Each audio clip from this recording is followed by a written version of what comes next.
So ayan, nag-overheat yung ating camera. So dito na tayo mga buddy. Bang! So dito is setup natin dito. Simula doon hanggang doon. Puro singa blue yan mga buddy. So dito is walang aerator kasi tinanggal natin. Gawa nga nung show bukas ng ating gapi actor show natin bukas. Kaya tinanggal natin yung compressor. Lipat natin doon sa mga show tank. So wala namang masyadong special dito mga buddy. Ayan, bukod lang doon sa mga nakagroom na singa blue. Ayan o, mga singa blue. Ayan, mga juvenile size. Mga iba yung mga bago pa lang, bagong angat. Ito, mga singa. Wala silang aerator. Kasi may bike kasi ni Jolie dito. Hindi ako makapag-vlog na maayos. So ayan, meron dito mga singa na mga maliliit pa lang. Kakaangat pa lang to mga buddy. And hindi pa nga gaanong kalakihan yung iba. At sa baba, meron din mga maliliit pa na singa blue. Kawawa sila dito, wala silang aerator. Sa Monday pa itong mabalik. And wala nga tayong pakain ngayon kasi wala tayong aerator, hindi tayo nakapagtimpla ng BBS. So ayan mga singa blue natin, papakita ko na lang din kahit paano makita nyo. So ito yung mga singa blue. Ito bago to, leopard. Ayan mga singa. Yung iba naman is nabenta na. Ito mga singa material grade. Ayan, ito wala lang laman, nabenta na. Ito wala pa. Ito mga wala na din naman to. Ayan, mga nabenta na din yan mga buddy. So mabilis yung bintahan natin ng singa blue. Pero pa dito, ito na-sold na din to. Tulad nito mga na-sold na. Ayan mga na-sold na yan. Nabili na yan mga buddy, hindi pa nakuha. So meron tayo ditong show grade. Ayan, show grade natin na singa blue. Ayan, napaka-solid nito mga buddy. Ayan o. Singa blue. Same as dito. Kada natin sa inyo ng malapitan. At least meron kayong idea. Gano'n yung itsura ng ating singa blue. So ayan, ang laki ng katawan oh. Singa blue. Sa blue tail category to mga buddy. Kung sa show, ayan, sold na dito. Sold.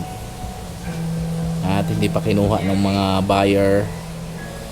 Ayan, pinagulong pa sa atin dito. So sold na yan lahat mga buddy. And yung mga natira dito is puro fry na. May mga magilang 3 MB. Tapos bukas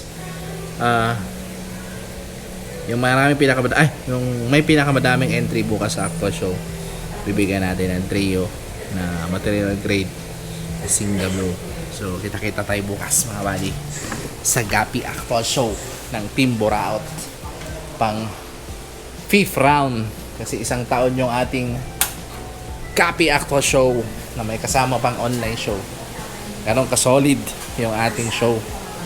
So dito naman tayo mga buddy.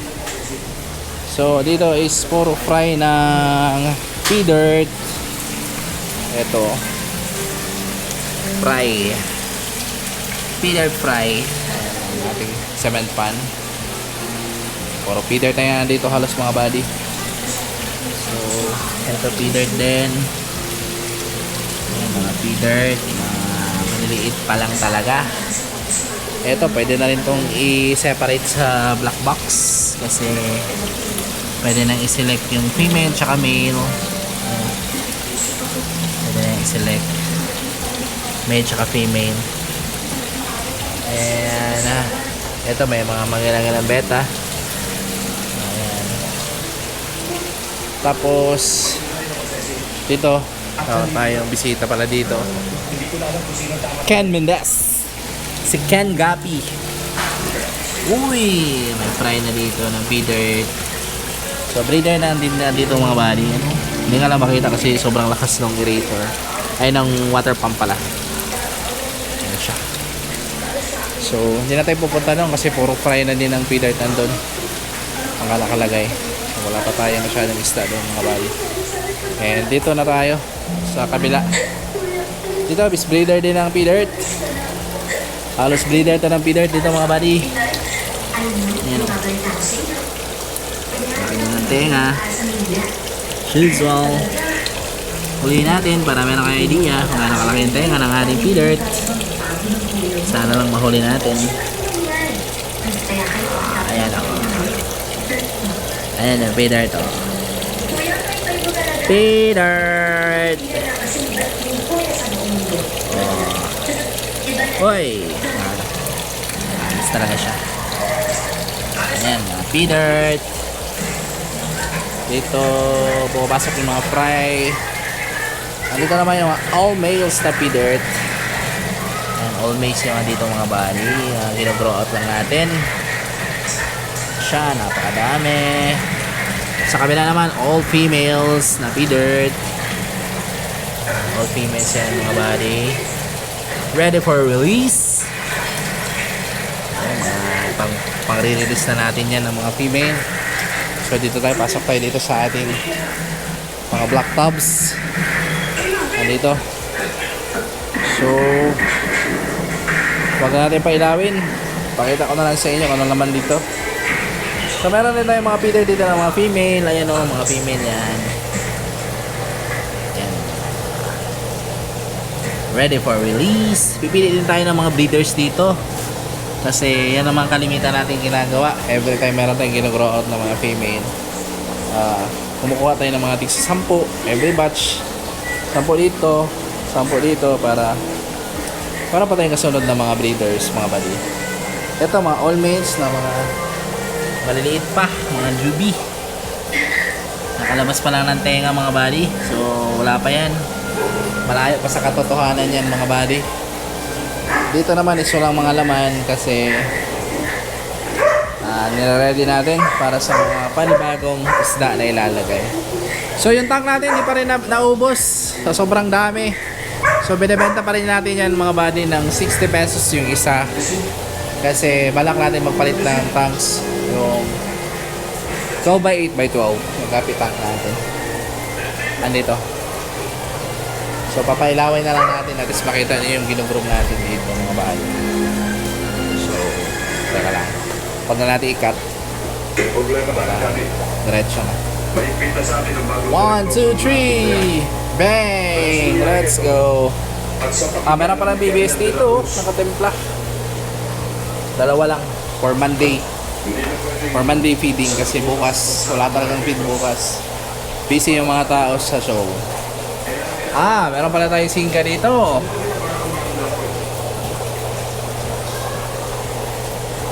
Sobrang busy ko mga buddy. Hindi ko na alam kung anong mga isda na nilagay dito sa mga ito. Hindi ko na pala alam na meron na pala singka dito. So, sila na kasi yung nag-groom dito. Ayan. May mga naka-groom dyan na singka blue. So yung ginagawa na lang pala natin dito ngayon is tinitingnan na lang yung mga gino-grow out nila and gino-groom. Ako na lang nag-e-evaluate. Diba? Ako yung judge. Ako yung judger. So ako yung judger ng mga show grade dito. So mga maliliit pa pala itong mga singgaan dito. Ayan. Kakaangat lang pala to. Bagong kuha. Bagong huli dun sa tab. Kaya pala ang liliit pa. Kasi ano, bata pa. Ayan. Ito, maganda to. 3MB. Ang ganda dito, pastel oh, mga paka-delta oh. Diba? Ako yung judger dito. Singa. Singa. Singa. Singa blue. Singa blue. Singa blue.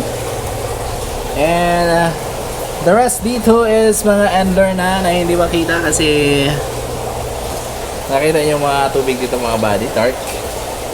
Kasi nilagyan na ng talisay mga body. Nakatalisay, extract yan lahat. Papatunayan ko sa inyo meron tayong talisay dito. Tulad nito mga body. Ayan o, talisay. Malahon nyo ng talisay mga body. Same as dun sa kabila.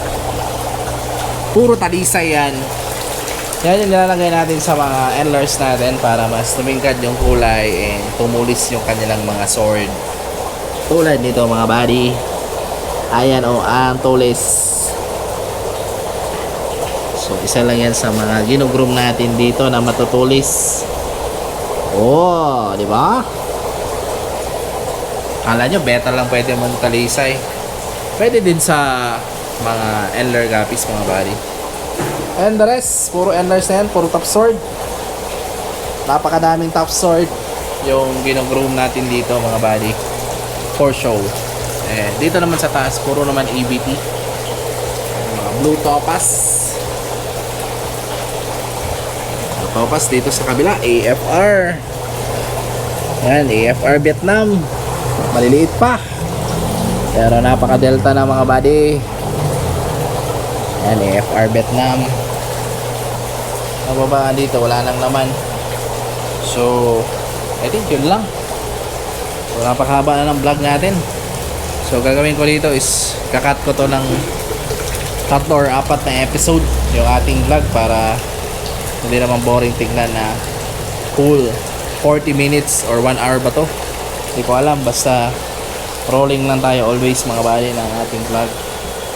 And wala naman masyadong special dito.